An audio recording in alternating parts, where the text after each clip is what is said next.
So if you're working as a health, fitness, or a wellness professional, you're absolutely going to run into clients who are not making enough hydrochloric acid in their stomach to properly break their food down so that they can get all the nutrients out of that food.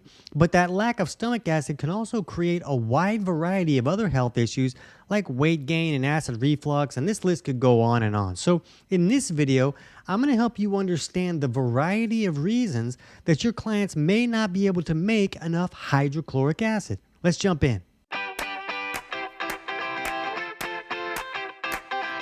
TC Hale is not a doctor and does not claim to be a doctor or licensed in any type of medical field. Don't be an idiot and use anything heard on the show as medical advice. This information should be used for educational purposes only, and you should contact your doctor for any medical advice. Now get off me. Now, if you're not sure if your clients are dealing with low stomach acid issues, then we'll put a link in the description below for our video on 10 signs your clients have low stomach acid so you can understand those insights and get an idea if this might be a problem from client to client. And the reality is that the solution to this problem really is going to vary from client to client. You're not going to have one thing that fixes this problem for all of your clients because the underlying cause can be different from person to person. So where this confusion can set in is that for some people, they don't have enough minerals and nutrients to be able to make that hydrochloric acid in their stomach. Like, it takes resources for the body to produce that hydrochloric acid. So if they don't have enough resources, then they can't produce that hydrochloric acid. And then the problem is that now they're not breaking down their food well enough to really get the minerals and nutrients out of that food that the body needs to make its own hydrochloric acid. So a person can get stuck in this cycle of broken digestion for months, years, or decades. And so what we kind of do with a lot of these people is that we help them supplement with betaine HCl to kind of synthesize that digestive process. So they're supplying the body with that hydrochloric acid so that they can break that food down properly.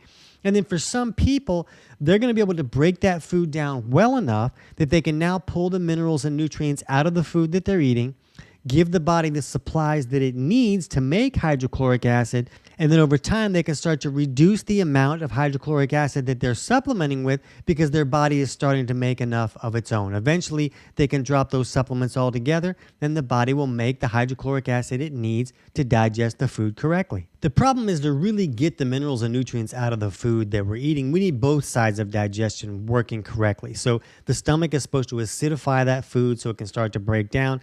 And then once that acidic food leaves the stomach and goes into the duodenum, then the gallbladder should squirt this alkaline bile down that helps to neutralize those acids. And when this kind of alkaline substance meets an acidic product, it can create like this sizzle where these opposite pHs collide, and it creates this sizzle and chemical reaction that helps us really bust the food apart and get all those minerals and nutrients out of that food.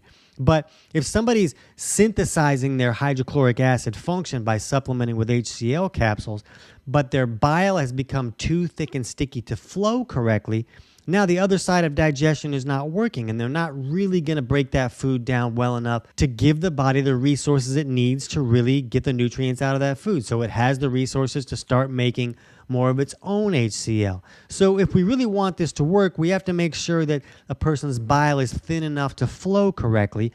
And we'll put a link in the description below for 10 signs your client's bile is not flowing correctly so you can understand what to look for and get an idea if maybe the client might need some help improving that bile flow so that you can then synthesize both sides of digestion and get the nutrients out of the food so now the body can start making more of its own hydrochloric acid. But even if the client has both sides of digestion working correctly, this is really only going to work for maybe 30 or 40% of your clients where they're going to restore their acid function and they're not going to need a supplement with HCl anymore. And the reason is because there are other factors that are involved with the body's ability to make this hydrochloric acid. So we look at it, the science, and we see that, okay, the body needs water, it needs CO2, and it needs zinc.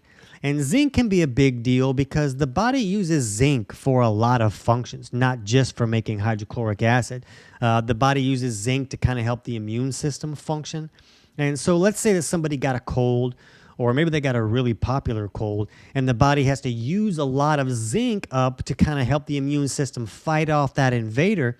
And now the body doesn't have enough zinc to make enough hydrochloric acid to really break the food down and get all the minerals and zinc and stuff out of the food that the body needs so they can get into that broken cycle a little bit. So if a person gets really sick and uses up all their zinc, they can start to lose their sense of taste or sense of smell.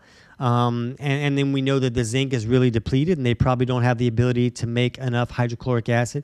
But even if a person has not lost their sense of taste or smell, zinc could still be depleted to the point where there's not enough to go around to help the body really make hydrochloric acid. So if someone can't make hydrochloric acid, sometimes supplementing with at least some zinc can be beneficial in that regard. But another factor can be CO2. CO2 is a byproduct of processing carbohydrates, and CO2 is that stuff that we exhale when we breathe out.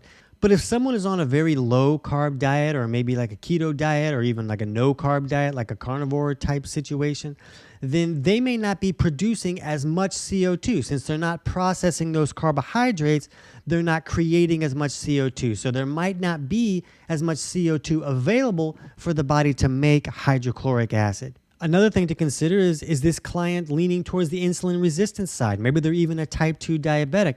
And if that's the case, they may be bringing in enough carbohydrates, but they're not processing those carbohydrates correctly, which means that there's not going to be the byproduct of that CO2. So not everybody needs to eat a lot of carbohydrates. I'm a big fan of keto. I'm a fan of carnivore. There are clients where those diets are very appropriate. But there's also people where those diets are going to be problematic. And if someone is not making enough CO2, what can happen is the blood can start leaning a little bit more on that alkaline side. And if the blood leans too alkaline, then what's called the Bohr effect kicks in. And that says when the blood is too alkaline, that oxygen can't get down to the tissues where it needs to be to create energy and do all those things that oxygen needs to do. So that alkaline bloodstream is kind of holding all that oxygen in the bloodstream, and that can be a really big problem. And so if that's the case, then the body will try to slow the rate at which we breathe to hold on to more of that CO2 to acidify the bloodstream and help that oxygen get down to the tissues. But if that's the case and the body's trying to hold on to all this CO2 just to correct any oxygen utilization issues, then there may not be enough CO2 left over to help that client make hydrochloric acid. Because some people will do great on like a keto or a carnivore diet for a little while, but then over time, the longer they go without processing carbohydrates and creating that CO2, it can create some of these problems. And for some people, it might take years. For me, it took years, like 5 years or so, for a keto approach to really start creating problems for me to where I needed to cycle it more and cycle some carbs into what I was doing. But again, this will vary greatly from client to client. And in my book, Health Pro Results, I teach you how to teach those clients how to run simple self-tests at home to get an idea of where their body chemistry is and maybe see if their blood might be leaning too far on that alkaline side and see if that might be part of the problem that's going on. And the book is available on Amazon, but I'll put a link in the description below where you can get the whole thing totally for free, and that'll walk you through some of those tests that you can teach clients how to run. And if you're a consumer that just happened across this video, then I'll also put a link in the description to get my book for free, Kick Your Fat in the Nuts. And that walks you through those same tests, learn how to do that and such. But that book is more geared towards consumers, where the Health Pro Results is really set up for health professionals. But another thing to understand is that it's not always about supply and demand. Like, you can't just throw money at every problem and expect to fix that problem. So for some clients, you can give them the resources they need, but you also need to help the body set itself up to be able to produce the hydrochloric acid. So some people deal with issues like gastritis, and I'll put a link in the description below to some science that kind of shows us that when a person is dealing with gastritis and that inflammation in that stomach lining, that it can damage those cells and restrict their ability to produce that hydrochloric acid. And we also need to look at the autonomic nervous system and see if clients might be dealing with imbalances in that area. And the autonomic nervous system kind of runs a lot of the shows behind the curtains. And we don't have to think about breathing. The autonomic nervous system just kind of makes some of those functions happen without us thinking about them. And there's the parasympathetic side, which is the rest and digest side, and then the sympathetic fight or flight side. And neither of those sides are bad. The body really needs both of those sides, and it'll move back and forth when it's appropriate. The problem is that some clients will be stuck in one of these situations most of the time. They'll either be stuck in the parasympathetic side all the time, and it can create a wide variety of health issues, or they can be stuck in this sympathetic fight or flight side most of the time. And if somebody is really stressed and they have a very stressful life, they can get really jammed into this sympathetic fight or flight state all the time. And the problem is that in order to make hydrochloric acid, the body needs to be in that parasympathetic rest and digest state. So if they're stuck in a sympathetic fight or flight state, they don't have the ability to produce that hydrochloric acid. And it's really about the body trying to optimize for survival. That fight or flight state is to help our body function at a higher level in an emergency. So if we're running away from a lion, the body is going to change the way that it functions. It's going to constrict the vascular system. It's going to change the way that we produce glucose to give us an immediate fuel source. It's going to do a lot of things to help us survive that lion attack, help get away or fight off that lion. So there is no scenario where the body's going to optimize to run away from a lion and eat a sandwich at the same time. There's no scenario where both of those things would be needed at the same time. So it would be ridiculous for the body to optimize for both of those activities at once. So it picks, what do I got to do? Well, I got to survive. So I'm going to optimize for this survival in this stress state that the body's viewing as an emergency. And the problem is, most of your clients are not running away from lions. Most of your clients are stressed because they don't have rent, or their boss is a jerk, or they haven't finished the report that's due tomorrow. And that's the stress that they're dealing with, but the body still views that as they're running from a lion. So for some clients, they're stressed in their life and they're stuck in this sympathetic state and can't make hydrochloric acid. Or maybe the body is stressed. Maybe there's some type of infection going on that's really burdening the body. Or maybe it's even like an H. pylori infection in the stomach that a lot of people believe can restrict hydrochloric acid function on its own just by that infection alone. So it could be something else that's a burden on the body, and maybe the body is stressed even if the person's life is not stressful. But either issue could push that person into that sympathetic state and restrict their ability to move into the parasympathetic state where they can produce hydrochloric acid.